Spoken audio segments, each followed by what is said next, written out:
لك الحمد یا اللہ والصلاة والسلام علیک یا رسول اللہ صلی اللہ علی النبی الامی وآلہ صلی اللہ تعالی علیہ وسلم صلاۃ وسلام علیک یا رسول اللہ صلی اللہ تعالی علیہ وآلہ وسلم۔ عزیزان ملت اسلامیہ و رفیقان گرامی، دنیا میں اللہ تبارک و تعالیٰ کی بے شمار مخلوقات ہے۔ اللہ تبارک و تعالیٰ نے تمام مخلوق کو اس کے مقدر کے اعتبار سے اسے مرتبہ اور مقام بھی عطا فرمایا ہے۔ خالق کائنات جل جلالہ نے بے شمار دنیاوی نعمتیں پیدا فرمائی ہے۔ وہ اپنے تمام بندوں سے بھی باخبر ہے اور ان کے لیے فائدہ مند اور نقصان دہ چیزوں کو بھی جانتا ہے، چنانچہ وہ اپنے فیصلے اور حکمت کے مطابق اپنے بندوں کو مختلف دنیاوی نعمتوں سے نوازتا ہے۔ اسی طرح رب کریم نے بے حساب روحانی نعمتیں بھی پیدا فرمائی ہے اور وہ اپنی تقدیر اور حکمت کے مطابق اپنے بندوں کو ان روحانی نعمتوں سے بھی مالا مال فرماتا ہے۔ دنیا کے طلبگار اپنی تمام تر توانائیاں دنیاوی نعمتوں کو حاصل کرنے کے لیے صرف کرتے ہیں۔ ان بیچاروں کی زندگی ان فانی لذتوں کی تلاش میں گزر جاتی ہے، جبکہ وہ خوش نصیب جنہیں روحانی نعمتوں کی معمولی چاشنی عطا ہوتی ہے، ان کی نظر میں دنیا کی لذتیں بے وقعت ہو جاتی ہے۔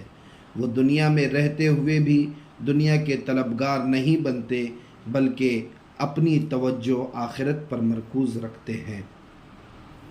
یہ نظام قدرت ہے کہ جو بندہ دنیاوی نعمتوں کا خواہش مند ہو، اللہ تعالیٰ اسے ان نعمتوں میں سے کچھ عطا کر دیتا ہے، اور جو روحانی نعمتوں کی چاہت رکھے، اللہ کریم اسے اس کی سوچ سے بھی زیادہ روحانی انعامات سے نواز دیتا ہے۔ ارشاد ربانی ہے، کُلًّا نُمِدُّ هَٰؤُلَاءِ وَهَٰؤُلَاءِ مِنْ عَطَاءِ رَبِّكَ وَمَا كَانَ عَطَاءُ رَبِّكَ مَحْظُورًا۔ ہم آپ کے رب کی عطا سے ان دنیا کے طلبگاروں اور ان آخرت کے طلبگاروں سب کی مدد کرتے ہیں، اور تمہارے رب کی عطا پر کوئی پابندی نہیں۔ اللہ تبارک و تعالیٰ کی طرف سے جو روحانی و باطنی انعامات عطا ہوتے ہیں، ان میں ایک بہت بڑا انعام مقام ولایت ہے۔ وہ جسے بہت نوازنا چاہے اسے اپنا ولی بنا لیتا ہے۔ ولایت اتنا بڑا انعام ہے کہ ولی خود تو اللہ کریم کا محبوب اور مقرب ہوتا ہی ہے، جو اس کے ساتھ محبت کرے اور ان کے نقش قدم پر چلے، اللہ تعالیٰ اسے بھی روحانی انعامات سے نوازتا ہے۔ جیسا کہ صوفیہ فرماتے ہیں کہ صحبت صالح ترا صالح کند، صحبت طالح ترا طالح کند، کہ نیک لوگوں کی صحبت سے انسان نیک بنتا ہے، بروں کی صحبت سے انسان برا بن جاتا ہے۔ اولیاء اللہ جہاں اللہ تعالیٰ کے محبوب ہوتے ہیں، وہیں مخلوق خدا بھی ان سے پیار کرتی ہے۔ مسلمان ان سے نسبت و تعلق کو اپنی نجات کا ذریعہ سمجھتے ہیں۔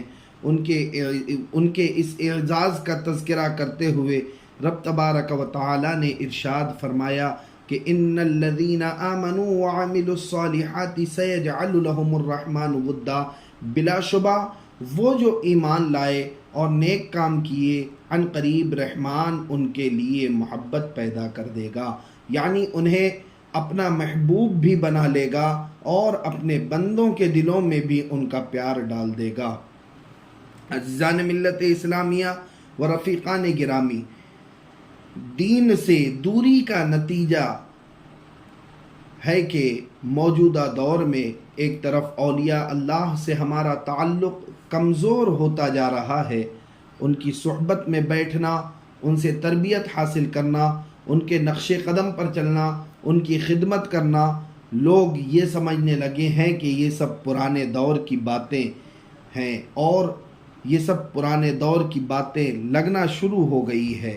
دوسری طرف ہم اولیاء اللہ کی پہچان بھی بھولتے جا رہے ہیں۔ ولی کسے کہتے ہیں؟ کوئی مسلمان ولی کیسے بنتا ہے؟ ولی کے اوصاف کیا ہوتے ہیں؟ یہ باتیں معلوم نہ ہونے کا نتیجہ ہے کہ کئی بدعقیدہ دین سے بے خبر اور بد اعمال قسم کے شعبدہ بازوں نے بھی خود کو ولی کہنا شروع کر دیا ہے، اور بہت سے جاہل لوگ ان کی پیروی کر کے دین سے مزید دور ہوتے جا رہے ہیں۔ عزیزان گرامی و رفیقان محترم، ذرا غور کریں کہ انسان جب دین سے دوری بنا لیتا ہے تو پھر اس کے نقصانات بھی بڑے ہی عجیب و غریب طریقے سے ہوتے چلے جاتے ہیں۔ اس کی دنیا تو دنیا، اس کی آخرت تک برباد ہوتی چلی جاتی ہے۔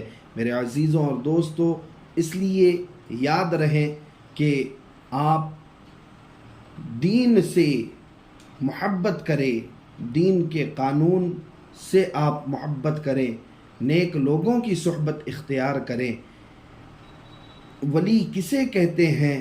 اللہ تعالی دنیا کی نعمتیں اپنی تمام مخلوق کو عطا فرماتا ہے۔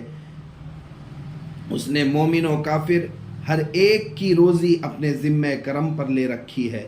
جہاں اس نے اپنے جلیل القدر نبی سیدنا سلیمان علی نبینا وعلیہ الصلاۃ والسلام کو بے مثال بادشاہی عطا فرمائی ہے، وہیں اپنے نافرمان فرعون اور حامان کو بھی حکومت دی۔ یہی صورتحال دیگر دنیاوی نعمتوں کی بھی ہے، مگر رب تبارک و تعالی کی بارگاہ سے اعزاز و تکریم، قرب و محبوبیت اور اخروی نعمتیں صرف ایمان والوں کو نصیب ہوتی ہے۔ اللہ تبارک و تعالی کی طرف سے جو قرب اور محبوبیت عطا ہوتی ہے اس کے کئی درجے ہیں۔ ان درجوں میں پہلے نمبر کا جو درجہ ہے وہ ہے کہ محبوبیت کا وہ درجہ جو ہر ایمان والے کو نصیب ہے، کیونکہ حدیث مبارکہ کے مطابق رب تبارک و تعالی ایمان صرف اسے دیتا ہے جس سے محبت کرتا ہے۔ رحمت خداوندی سے یہ درجہ ہمیں نصیب ہے۔ اللہ کرے مرتے دم تک اس درجے کو ہمارے لیے قائم و دائم رکھے۔ چنانچہ حضرت سیدنا عبداللہ بن مسعود رضی اللہ تعالی عنہ سے مروی ہے کہ مصطفیٰ جان رحمت صلی اللہ تعالی علیہ وآلہ وسلم نے ارشاد فرمایا، ان اللہ قسم بینکم اخلاقکم کما قسم بینکم ارزاقکم وان اللہ لیعطی الدنیا من احب ومن لا يحب ولا يعطی الدین الا من احب فمن اعطاہ الدین فقد احبہ۔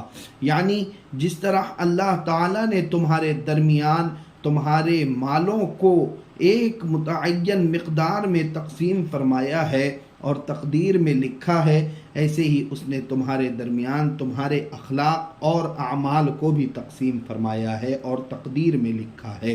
اللہ تعالی دنیاوی رزق اپنے محبوب بندوں کو بھی عطا کرتا ہے اور انہیں بھی دیتا ہے جو اسے پیارے نہیں ہے، مگر دین اللہ تعالی اسے ہی عطا کرتا ہے جس سے محبت فرماتا ہے۔ چنانچہ جسے اللہ تبارک و تعالی نے دین عطا کیا وہ ضرور اس سے محبت فرماتا ہے۔ یہ محبوبیت کا پہلا درجہ ہے۔ محبوبیت کا دوسرا درجہ وہ کہ جو خاص مومنوں کو عطا کیا جاتا ہے، باقی مسلمانوں کی بنسبت یہ زیادہ پیارے ہوتے ہیں اور انہیں ملنے والا قرب عام مومنوں کو نصیب نہیں ہوتا۔ نہ جانے یہ درجہ ہمارے مقدر میں ہے بھی یا نہیں۔ محبوبیت کا تیسرا درجہ یہ کہ مخلوق میں سب سے زیادہ قرب اور محبوبیت انبیاء اکرام علیہم الصلاۃ والسلام کو عطا ہوئی ہے۔ خاتم النبیین کی تشریف آوری سے نبوت کا دروازہ بند ہو گیا۔ اب یہ درجہ نہ تو کسی کو نصیب ہو سکتا ہے اور نہ ہی اس کی تمنا کرنا جائز ہے۔ محبوبیت کا چوتھا درجہ یہ کہ سب سے زیادہ محبوبیت و قرب رب کریم نے اپنے پیارے محبوب سرکار دو عالم صلی اللہ تعالی علیہ وآلہ وسلم کو عطا فرمایا۔ اس درجے کا قرب اور شان محبت نہ پہلے کسی کو نصیب ہوئی نہ بعد میں کسی کو عطا ہوگی۔ جس خوش نصیب مسلمان کو محبوبیت کے ان 4 درجوں میں سے دوسرا درجہ مل جائے، عام مسلمانوں سے زیادہ قرب عطا ہو، اسے ولی کہا جاتا ہے۔ پھر جس طرح انبیاء اکرام علیہم الصلاۃ والسلام کے آپس میں درجات مختلف ہے، اسی طرح اولیاء عظام کے بھی باہمی درجے بھی ہیں، اور سب سے اعلیٰ درجہ کے ولی صحابہ اکرام رضوان اللہ تعالی عنہم اجمعین ہے۔ اگر اوصاف کے ذریعے ولی کو پہچاننا چاہیں تو صدر الافاضل حضرت علامہ مفتی سید نعیم الدین مراد آبادی علیہ الرحمہ نے مختلف احادیث طیبہ کی روشنی میں یوں پہچان کروائی ہے کہ اللہ کا ولی وہ ہے جس کا عقیدہ صحیح ہو، فرائض ادا کر کے قرب الہی حاصل کرے، اللہ کی فرما برداری میں مشغول رہے، اس کا دل اللہ تعالیٰ کی معرفت سے منور ہو، اس کا دیکھنا، سننا، بولنا اور دیگر تمام کام محض اللہ تعالیٰ کی رضا کے لیے ہوں۔ اللہ تبارک و تعالی تمام مسلمانوں کو اپنے محبوب بندوں سے وابستہ رہنے کی توفیق عطا فرمائے۔ اولیاء اللہ کے نقش قدم پر اللہ تعالی تمام مسلمانوں کو چلنے کی توفیق عطا فرمائے۔